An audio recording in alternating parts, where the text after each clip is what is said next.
अगर हमको पोटेंशियल चाहिए था तो हम क्या करते थे, हम चार्ज को लेकर के आते थे, इन्फिनिटी से लेके आते थे एक पॉइंट पोटेंशियल डिफाइन करने के लिए। अगर पोटेंशियल डिफरेंस चाहिए तो हम क्या करेंगे, एक पॉइंट वन लेंगे, ए और बी है, पोटेंशियल डिफरेंस निकालना है तो हम लोग चार्ज को इन्फिनिटी से एक पॉइंट पे लेके नहीं आते, हम लोग from one finite point two other finite point लेकर के आते हैं। ठीक है, चार्ज को जो भी वर्क डन होता है ना, ठीक है, external force that is equal to the potential difference between the 2 points। ठीक है, वर्क डन बाय एक्स, और चार्ज कितना लेके आना, 1 कूलम लेकर के आना एक फाइनाइट पॉइंट से दूसरे फाइनाइट पॉइंट पे, जो भी वर्क डन करना पड़ेगा ना, ठीक है, वो कहलाएगा potential difference between the 2 points. ठीक है, और यहाँ पे हमें कैसे लेकर के आना, हमको इसको स्लोली लेकर के आना है। ठीक है, मैंने बताया था स्लोली को लेकर के आते हैं। ठीक है, क्योंकि वो जो मैंने रिवीजन जो करवाया था work done by conservative non conservative, उसको दिखाया था ना मैंने, इसको नोट कर दें। इसका भी सेम हो जाएगा जैसे बाकी सब चीजें के लिए था।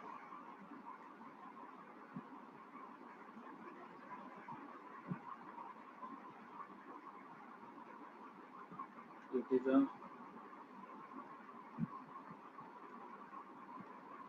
Scalar quantity. ठीक है, इट्स यूनिट इज जूल पर कूलम और वोल्ट। ठीक है, yes। इसको फटाफट सबको नोट कर लो।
देखो, कंफ्यूज नहीं होने का है। ठीक है, ये सब बातें घुमा फिरा करके एक ही बात होती है। ठीक है, जो मैंने तुम लोगों को पहले कैलकुलेशन में समझाई थी और जो मैंने तुमको यहाँ समझाई वो सब एक ही बात है।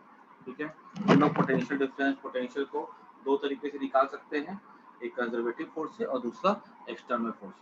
अगर कंजर्वेटिव फोर्स से निकालते हैं तो कोई रेस्ट्रिक्शन नहीं होती है, लेकिन अगर हम लोग एक्सटर्नल फोर्स के का तरीका यूज करते हैं तो वहाँ पर रेस्ट्रिक्शन होता है कि हम लोग को जो जो मोशन है बहुत ही स्लो रखना होगा ताकि काइनेटिक एनर्जी में कोई भी तरह का चेंज नहीं है।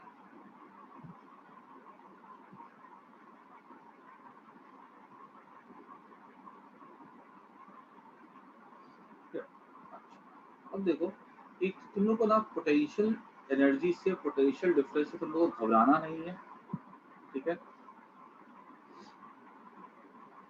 क्योंकि याद करो, अगर तुमसे ये पूछा जाएगा कि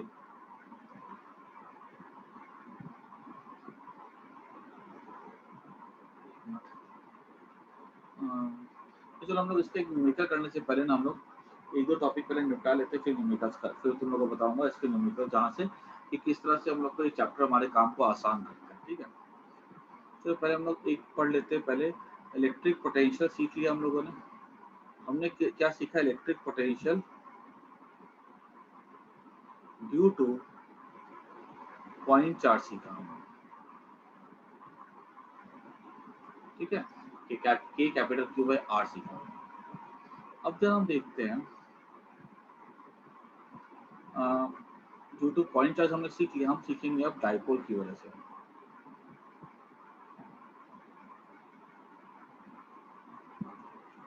ठीक है, ये जो मैं करवा रहा हूँ ना, ये बहुत इंपॉर्टेंट टॉपिक है, एग्जाम में अधिकतर आता है। ठीक है, क्या है देखो, plus Q minus Q charge है, प्लस क्यू है,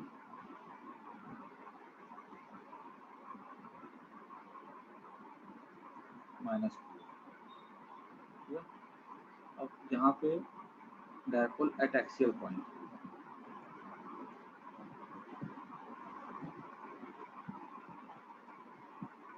यहाँ पे हमने एक पॉइंट लिया, ठीक है, डायपोल की लेंथ है 12, ये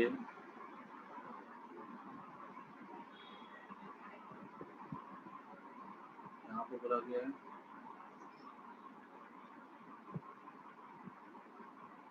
ये एक्स दूरी है, ठीक है।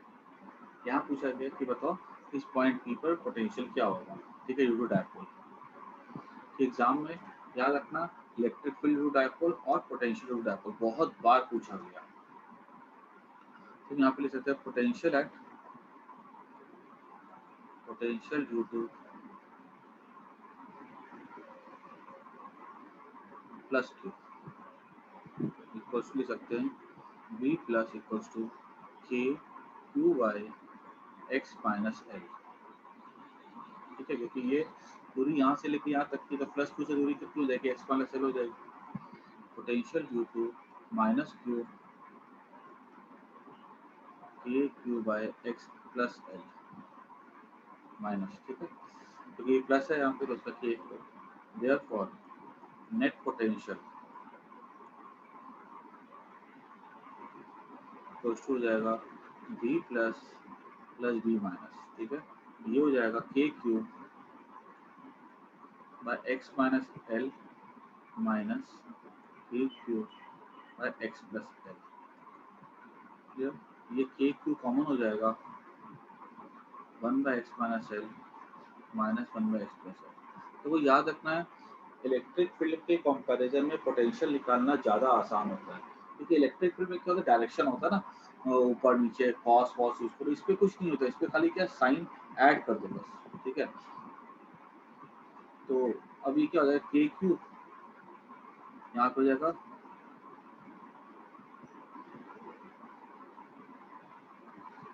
एक्स का माइनस एल को ये जाएगा एक्स प्लस एल का होल स्क्वायर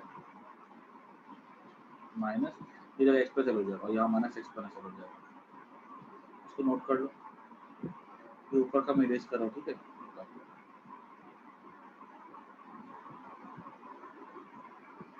तो नेट पोटेंशियल हो जाएगा v हो जाएगा के क्यू, ठीक है, एक्स माइनस एक्स हमारा 0 हो जाएगा, एल माइनस एल हो जाएगा 2l by x square minus L square, ठीक है। तो stop if x is much much greater than L, ठीक है, जैसे हम लोग देखते ना, ठीक है, तो पॉइंट डायपोल पढ़ते थे जिसमें एक्स की वैल्यू एल से काफ़ी बड़ी होती थी, that is called point dipole.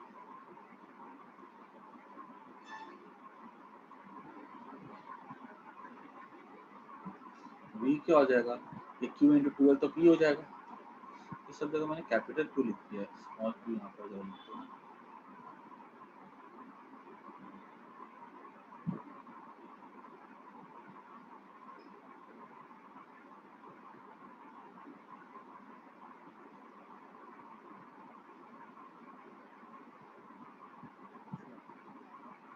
तो पोटेंशियल ड्यू टू हाँ क्यू इंटू स्मॉल, यहाँ पे स्मॉल क्यू कर देते हैं, क्यू इंटू 12 क्या p हो जाएगा, अगर x काफ़ी बड़ा होगा एल से तो एल को कर दो 0, this is v equal to k p by x square, this is the potential due to dipole at the axial point, clear. Axial मतलब डायपोल के अलोन, इसको सबको फटाफट नोट कर दो। ये देखो एग्जाम में दो चीजें आएंगी, ठीक है, derive expression for potential due to point charge वो वाला क्वेश्चन, और पोटेंशियल ड्यू टू डायपोल, ये दोनों बहुत इंपॉर्टेंट क्वेश्चन, ठीक है, इसको नोट कर दो।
कोई लिखा हुआ है?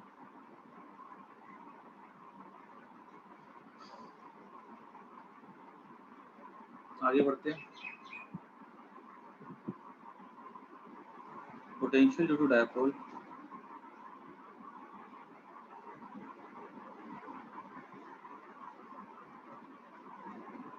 Eight equatorial point.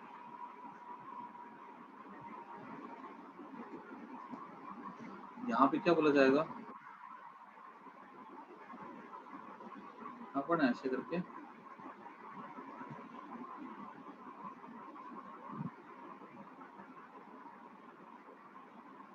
Plus two charge, ठीक है।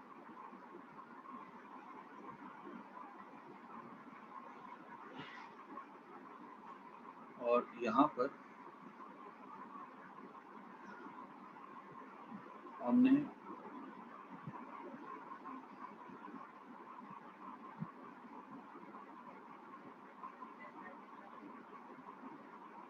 एक पॉइंट लिया यहाँ पे इक्वेटोरियल पॉइंट, ठीक है। ये डायपोल की लेंथ 2L है, ये डिस्टेंस मान लो के लिए स्मॉल आर है, ये वाला डिस्टेंस भी कितना होगा? स्मॉल आर होगा। तो मैं क्या ले सकता हूँ? पोटेंशियल,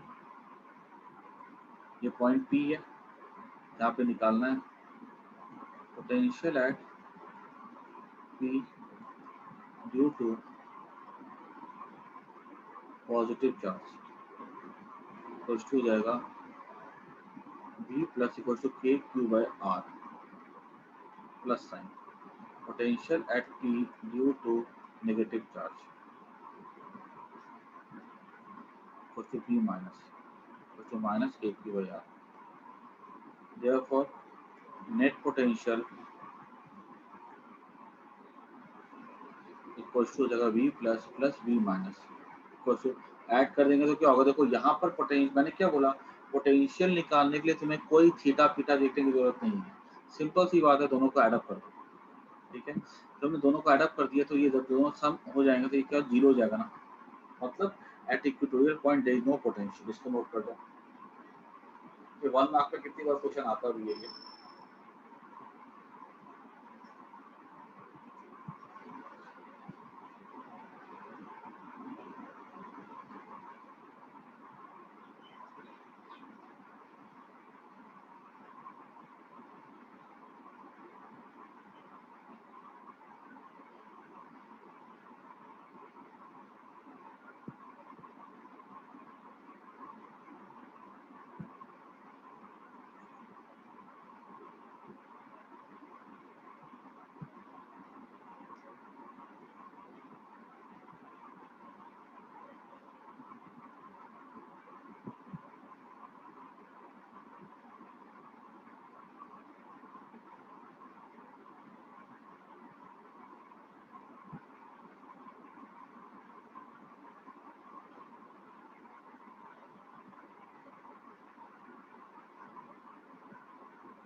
इसको नोट कर देगा कोई?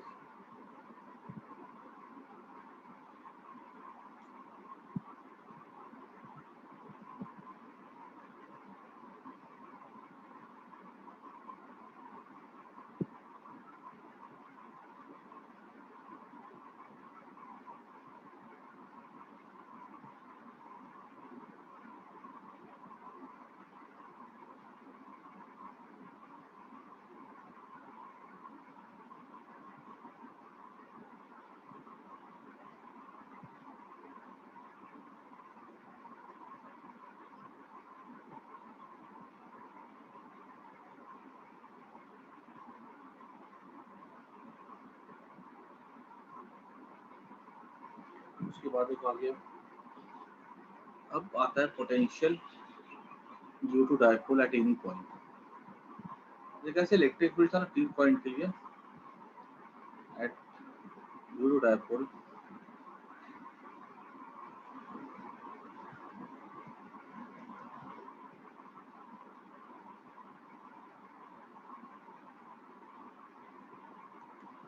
Eight any point. जैसे मान लो अगर यहाँ पे ये है प्लस Q, यहाँ पे यहाँ माइनस Q है,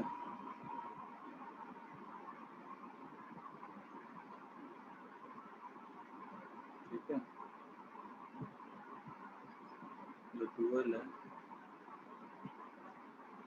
यहाँ पर अगर एक पॉइंट पी है,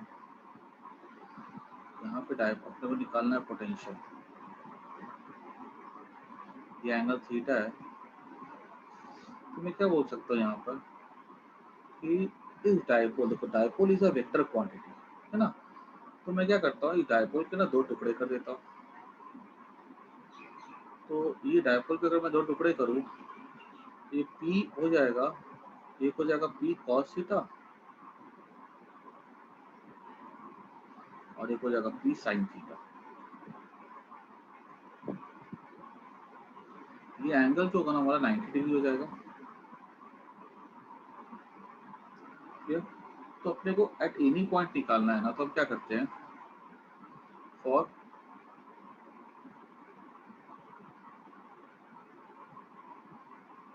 any point we take two components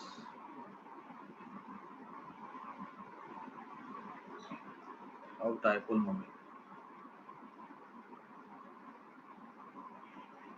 ठीक है, अब यहाँ पे लिखते हैं पोटेंशियल ड्यू टू, देखो तो ये पॉइंट पे ये जो P cos थीटा ये एक्सियल वाला, देखो ध्यान से एक्सियल है ना, तो potential due to axial component हो जाएगा। अभी हमने देखा था के पी cos थीटा बाय, ये हो जाएगा डिस्टेंस मान लो r है तो by r cube, r square, तो हमने पीछे में देखा था ना अभी, ये वाला था ना expression, and potential due to equatorial, ये वाला कौन सा इक्विटोरियल का है, के पी साइन थीटा। अब देखो तो इक्विटोरियल की वजह से तो जीरो था, हमने अभी देखा था, देखो है ना, इक्विटोरियल की वजह से यहाँ पे देखो जीरो आ रहा था, ये इक्विटोरियल हो जाएगा जीरो, देयरफॉर वी वी क्या हो जाएगा, वी नेट हो जाएगा V A plus V E equal to k p cos theta by r का स्क्वायर। इसी का आंसर, इसको नोट कर दो।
अच्छा देखो, अगर यहाँ पे थोड़ा वेरीफाई करना हो, तो अगर हम लोग यहाँ पे थीटा को जीरो ले ले तो हमको क्या मिल जाएगा, cos theta equal to zero ले ले तो हम लोग को वापस से मिल जाएगा के पी बाय आर क्यूब, और थीटा को अगर हम ले लें 90 डिग्री तो कॉस 90 हो जाएगा जीरो, तो जीरो हो जाएगा।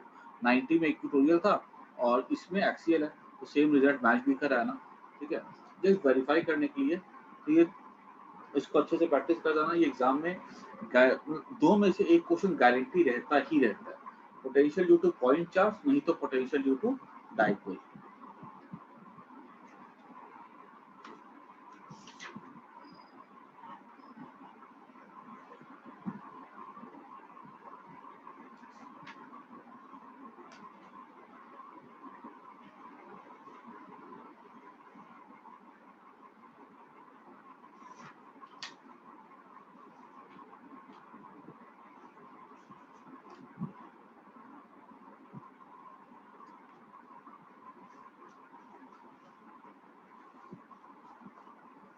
उसके बाद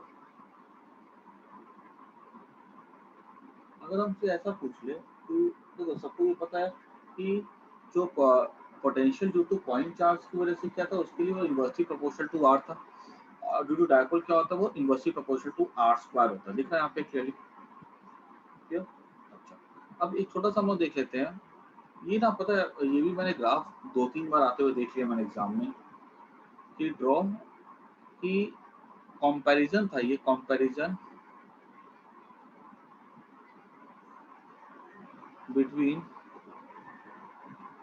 electric field and potential for point charge.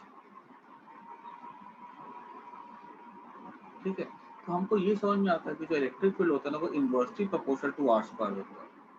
लेकिन जो पोटेंशियल होता है, फॉर पॉइंट चार्ज की बात करूँ, मैं डायपोल की बात नहीं कर रहा हूँ, वो इनवर्सली प्रोपोर्शनल टू आर होता है।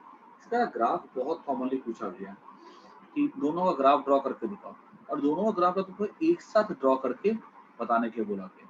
कैसे देखो, ये मान लो आर है, ये मान लो ग्राफ ड्रॉ करना, ठीक है, इलेक्ट्रिक फील्ड की और पोटेंशियल की। तो इलेक्ट्रिक फील्ड की अगर हम बात करें तो इलेक्ट्रिक फील्ड हो जाता था के क्यू बाई आर स्क्वायर, और पोटेंशियल हो जाता है के क्यू बाई आर।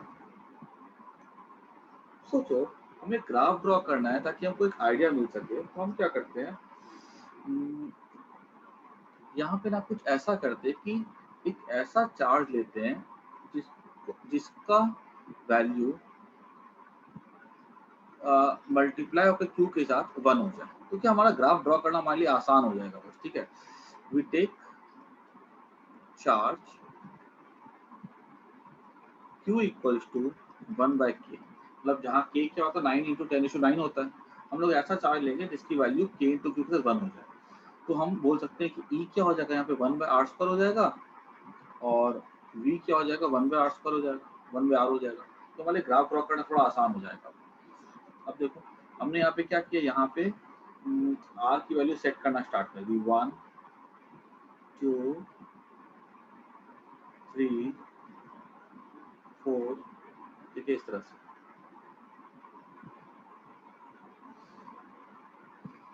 और यहाँ पे 0 ले लिया।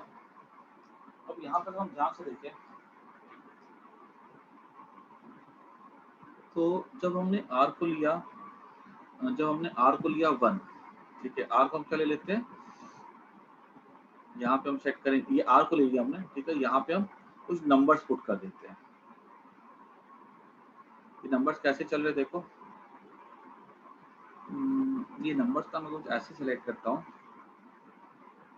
ये 1 ले लेता हूँ मैं, ठीक है, ये ले लेता हूँ मैं 0.5,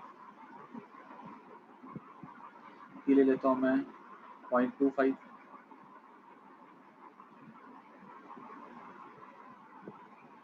मैंने जानबूझ के ना ये डेसिमल में लिया। क्यों? बिकॉज मुझे कहीं ना कहीं यहाँ से आंसर समझ में आ रहा है कि जब मैं R को 1 2 3 पुट करूंगा ना, तो इलेक्ट्रिक फील्ड डेसिमल में आएगा, पोटेंशियल भी डेसिमल में आएगा। तो इसलिए मैंने क्या किया, पहले चालाकी करके इसको मैंने यहाँ पे 1 से ऐसा ले लिया, क्योंकि देखो मेरे को ग्राफ के शेप से मतलब है, याद रखना चाहिए, ठीक है। और ग्राफ की शेप लेने के लिए मैं वैल्यू ऐसी चूज करना पसंद करूंगा कि मेरे लिए प्लॉट करना आसान हो। अब तुमने क्यू को ले लिया, अगर मान लो 1 माइक्रो कूलम ले, तो ई कितना आएगा, 9 इंटू 10 से समथिंग आएगा।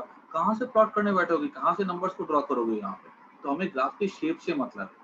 शेप से मतलब रखने के लिए मैंने चार्ज को अब चार्ज कुछ भी लो, शेप पे थोड़ी फर्क पड़ेगा, हमको दोनों की शेप चाहिए ई और बी की। तो हमने क्या किया, we take Q S H by 1 by Q, ठीक है। अब देखो, अगर मान लो मैंने अगर इलेक्ट्रिक फील्ड के लिए ग्राफ ड्रॉ किया, ठीक है, तो देखो इलेक्ट्रिक जब आर को मैं लूंगा 1, ई हो जाएगा 1, ये आर को लूंगा 1, ठीक है, ये आर है, चलो ये आर है, ये वाला पार्ट में करो, ठीक है। और मैं ना इसके लिए इलेक्ट्रिक फील्ड के लिए ड्रॉ यूज करूंगा रेड लाइन। ई को 1 लिया, ठीक है, आर को 1 लेंगे ई 1 हो जाएगा, तो ये यहाँ पे आएगा।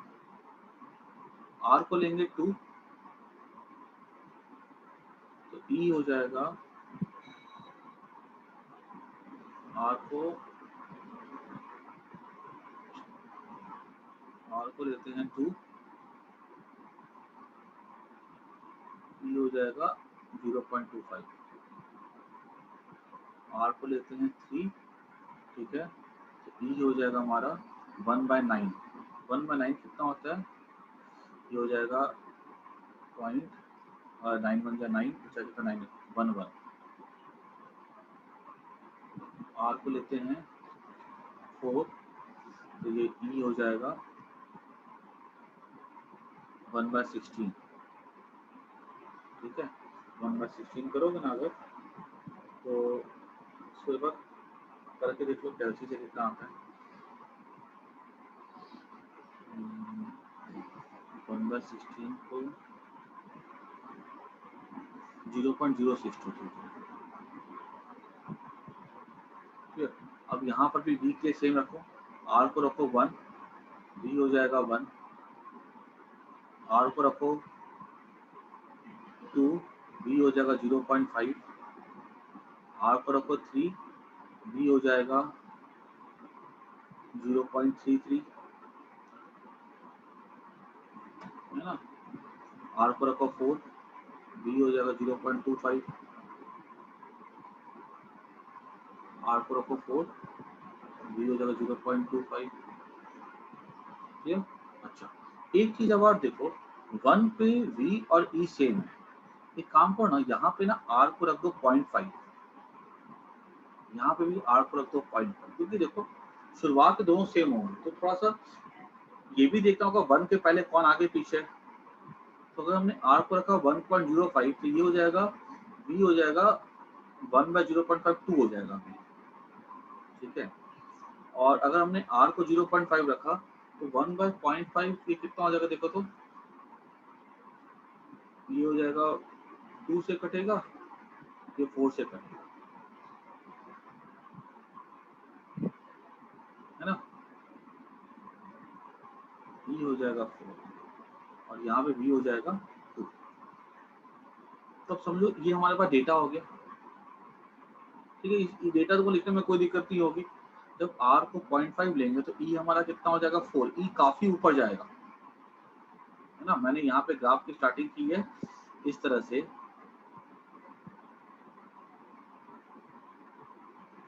ठीक है, ये टॉपिक में एक बार हटा रहा हूँ, ये जाएगा कहाँ तक की 4 तक की। जब e 0.5 है तो ये कितना होगा, r 0.5 है तो e कितना होगा 4 होगा।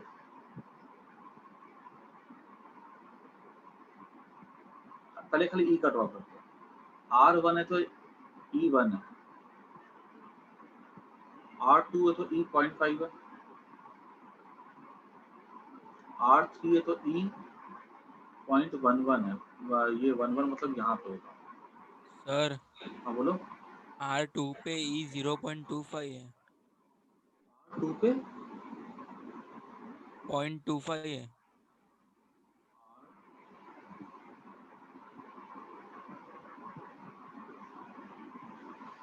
एक मिनट, r 0.5 लेंगे, 0.5 0.5 इंटू 1 2 होता है, ठीक तो आ रही है। Sir R is equal to 2 पे E इज इक्वल टू 0.25 होगा ना। 2 पे 0.25, हाँ बराबर है, सही सही, ठीक है। और देखो मैं तुमको ना, ये मेरे को समय लग रहा है तुमको बताने में, तुम एक बार ग्राफ की शेप याद कर जाओगे ना, तुम एग्जाम में डायरेक्टली ड्रॉ कर सकते हो, कोई दिक्कत नहीं है।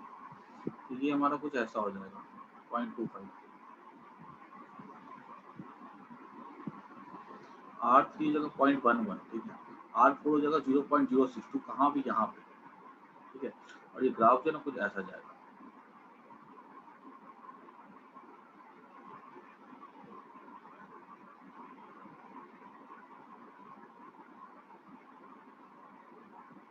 ठीक है, ये ई वर्सेस आर का ग्राफ है, ठीक है। और ये जो दो ग्राफ तुम्हें बताने जो बनाने के बोले जाते हैं ना, ये तुमको सेम साथ में ड्रॉ करने के लिए बोले जाएंगे, ताकि तुम ना ये चीज देख सको कि ई और वी में किस तरह से ग्राफ बनता है, ठीक है। अब देखो आगे, अब मैं यूज करता हूँ ब्लू लाइन, जब R 0.5 है तो V कितना है 2 है, तो मतलब R 0.5 है तो V यहाँ से स्टार्ट होगा, मतलब ये 1 होता, ये ये 4 काफी ऊपर जाता तो ये यहाँ पे समवेयर होता। फिर R1 है तो E1 है, तो ये देखो यहाँ पे R2 है तो V 0.5 हो जाएगा, R3 है तो V 0.33 हो जाएगा ना, 0.33 समवेयर बीच में कहीं आएगा। R4 हो जाएगा तो V हो जाएगा 0.25, ठीक है। और ये जो ग्राफ है ना कुछ ऐसा जाएगा,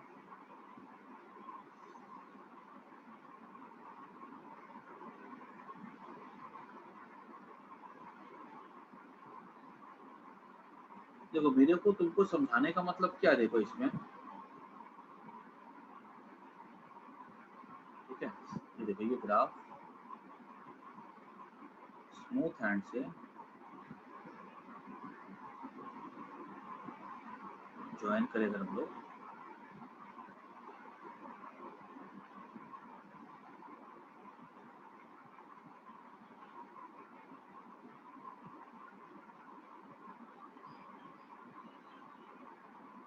ठीक है, ये ऐसे है।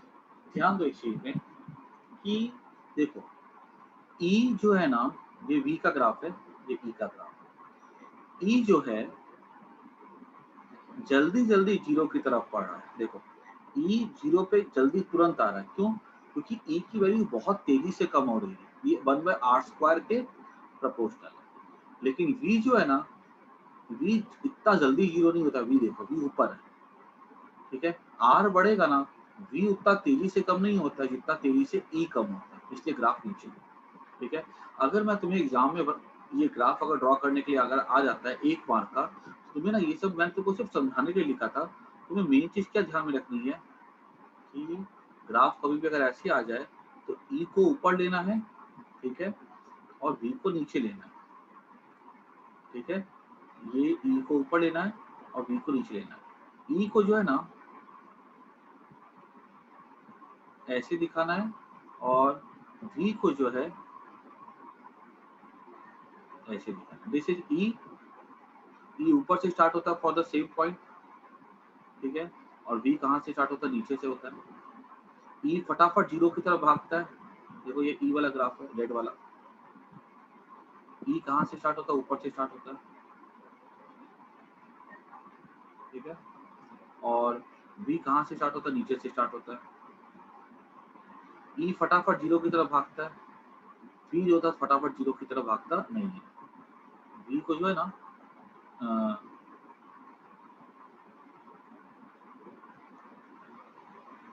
ये V का ग्राफ है, ये E का ग्राफ, ये R हो, ठीक है। तो दोनों ग्राफ सबको याद रहेंगे। अगर इन केस अब देखो तुम्हारे बोर्ड एग्जाम में ना इतना ही आएगा, draw E versus graph, draw V versus graph, एक ही ग्राफ में ड्रॉ करने के लिए आता है, तुम लोग ऐसा करना कर लेना, ठीक है। इससे इम्पोर्टेंट क्वेश्चन, अगर तुमने यहाँ से सीखा, अगर मान लो कभी तुम्हारे एग्जाम में एंट्रेंस में कभी बोल देगा कि डायपोल के लिए ड्रॉ करो, ठीक है, तुम्हारे दिमाग में एक बात क्लियर होनी चाहिए कि जिसका पावर बड़ा होता है वो जल्दी जीरो की तरफ भागता है, ठीक है। जैसे R बढ़ेगा वो जल्दी जीरो की तरफ भागेगा, मतलब जिसका पावर बड़ा होता है ना, अगर हमसे बोल दिया जाएगा कि एक ग्राफ ऐसा है और एक ग्राफ ऐसा है, बोला गया कि ए ग्राफ है और बी ग्राफ है, मतलब इसमें ना ए जो है प्रोपोर्शनल टू R² है, ठीक है, मतलब एक प्रोपोर्शनल टू, एक इसमें से इनवर्सली प्रोपोर्शनल टू R², एक प्रोपोर्शनल टू 1/r³ है।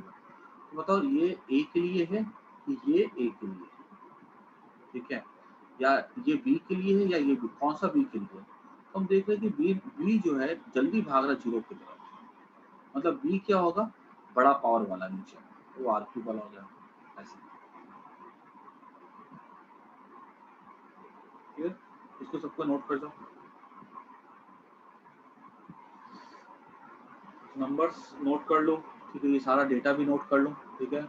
हम क्यों लेते हैं q को 1/k, ताकि यहाँ पे 1 आ जाए। हमें मतलब सिर्फ ग्राफ की शेप से मतलब है। शेप में ये देखना है कि भाई अगर इनिशियल पॉइंट पे जब q काफ़ी छोटा होगा तो हम देखते हैं कि किस तरह से ये ऊपर नीचे है, और हम ये भी देखते हैं कि कौन जल्दी अप्रोच करता है 0 की तरफ।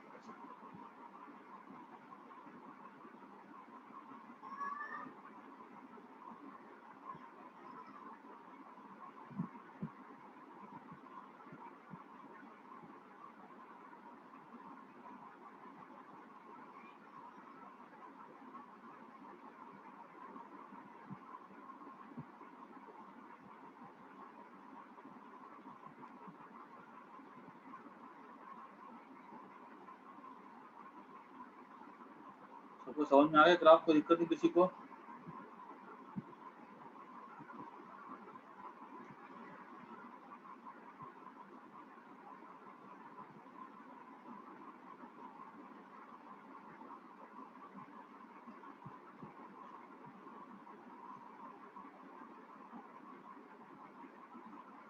फटाफट नोट कर लो ग्राफ।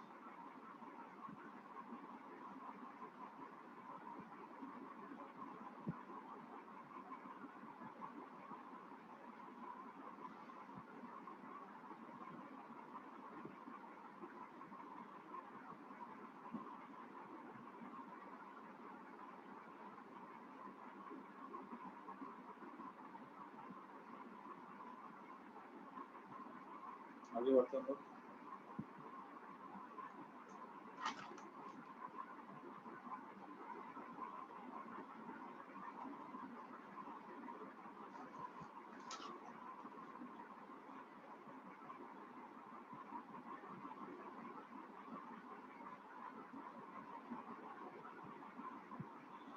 अभी आगे के टॉपिक थोड़े बड़े होंगे, ठीक है।